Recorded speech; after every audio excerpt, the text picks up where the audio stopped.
everybody, welcome back. My name is Abby. I'm with Fitness is Medicine. Today we're going to do another great circuit strength training workout you can do in your home. Minimal space, minimal equipment, and easy to follow directions. Come into these workouts warmed up and ready to move. 5 to 10 minutes of a cardio workout just to get your heart rate up a little bit, get your mindset ready for movement, and importantly, get your muscles and joints ready for movement. Okay, today we're going to need a ball, one medium to heavy dumbbell, a step if you have one. If not, you can use the stairs in your home. I've got a kettlebell, or you can use the dumbbell that we're using here. And that's it. So let's get started. We're gonna start with a bridge on the ball. Now, if you don't have a ball, or if you're not comfortable walking out into a bridge on the ball, do this on the floor. So we're gonna walk out. I want your head and shoulders comfortably on top of the ball. Take that weight overhead like this, and then we're going to keep your arms straight while you drop it towards the floor. So we're working the lats, your big muscles in your back. This is also a shoulder exercise, but this is another way to work those lats. I like to mix up the exercises, how to work them, makes them work a little bit differently, keeps them strong. Keep breathing, keep those hips up, squeeze those glutes. 9 and 10. I might have done 1 or 2 more than 10, but that's okay. All right, we're gonna walk back up.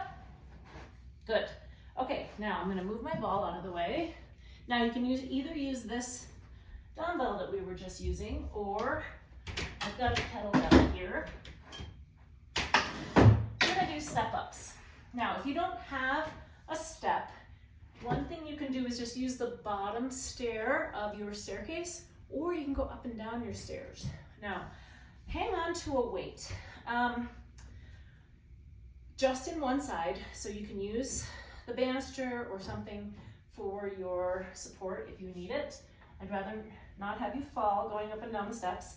And that is for any time you're going up and down the steps. I think it's better to only carry things in one hand when you're on stairs, so that you have one hand available for that bailing. Okay, we're just gonna go up with one foot and back down with that same foot. I know I kind of come out of the camera here, but. So if you're going up and down stairs, just go all the way up like you would normally go up, and then all the way down like you would normally go down. And maybe do it once with one hand hanging on, or you could do it a couple times. And then we're gonna switch sides. So I'm gonna, switch sides. And then I'm gonna start with my left foot. So up and down. Now, hanging onto a weight in one hand requires your core to activate a little bit more to stay stable. You wanna keep that weight and your shoulders level. So when you're holding that weight, you're not like this or like this. You know, you're holding that weight nice and stable. Whoops, gotta get back to my other foot. This puts stress on your bones. It's good for osteoporosis. And 10. Okay, good. Lots of ways to do that one. Regardless, if you're in your small space, move some of it out of the way for the next exercise. Okay, next we're going to do a shoulder press using that same dumbbell we used in the first exercise. So actually I'm gonna have you sit on a ball as well. When you press a weight overhead, it can put a little pressure on or tension on your low back. If you do have a back injury, make sure you sit with this. Also, really think about contracting your core, really tight tummy to help support your back with this. So start here, press straight overhead, and back down. Now, realistically, you could use this same weight for all 3 of these exercises. Don't necessarily have to switch to a kettlebell there. It makes it easy to go through the exercises just using the same weight each time.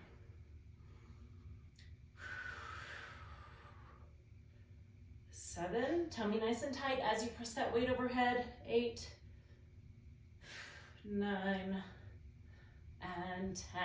All right. that weight out of your way a little bit.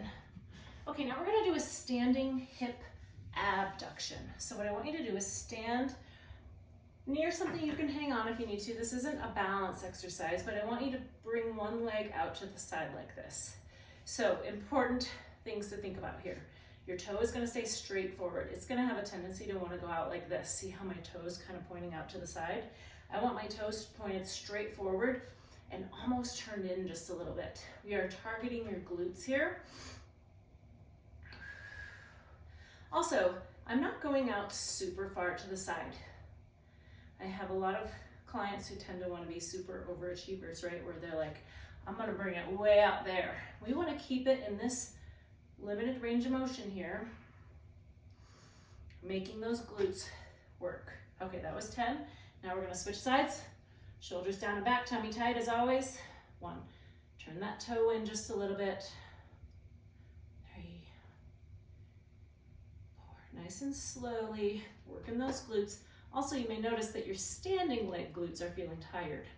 One thing you can also think about is if you feel like you're having a hard time moving that foot out to the side, if you tend to sit down into your hip like this and then try to move it, it makes it extra hard. So stand up really. If you need to, you can even hang on to those and make sure they're staying tight and strong. And if you feel yourself kind of slouching into that, hold it back up. Start over. And 10, good. Okay, next we're gonna do kettlebell swings. Now if you don't have a kettlebell, you can use that same dumbbell we were just using. Pick it up with good form either way. Now I want your feet nice and wide. And this is not, you're not lifting the kettle up, you're gonna swing it. Now I don't tell you to swing things very often in here, but you're gonna kind of let it swing it back, and you're using the snap of your hips to bring it forward. You're kind of swinging it, giving it a little bit of a momentum while you snap those hips. 6, we're gonna do 15, 7, 8, 9, 10, 5 more. This is a big hip and hamstring exercise actually.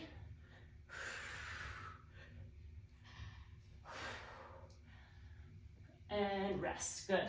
All right. Okay, the last one we're gonna do is we're gonna use that ball again. And we're gonna do side abs on the ball. So I want you to, if you need to, you can push your feet up against a wall. If you feel like your heels slide here, I want your knees bent, not straight and not bent all the way here, but just kind of a good in between. Now we're gonna pull, I like you to kind of sit on the front of the ball. We're gonna pull back and then up to the side. So you're just kind of reaching towards the diagonal sides of the room. Don't come all the way up. So don't come all the way up to here. You're gonna come about 2/3 of the way up. You're working those obliques. So you're working kind of all of them doing this one. Lots of different core activation.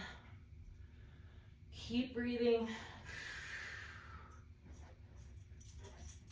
Hello, Baloo. Are you here to help me? 2 more each side. Hi. What are you doing? All right, good.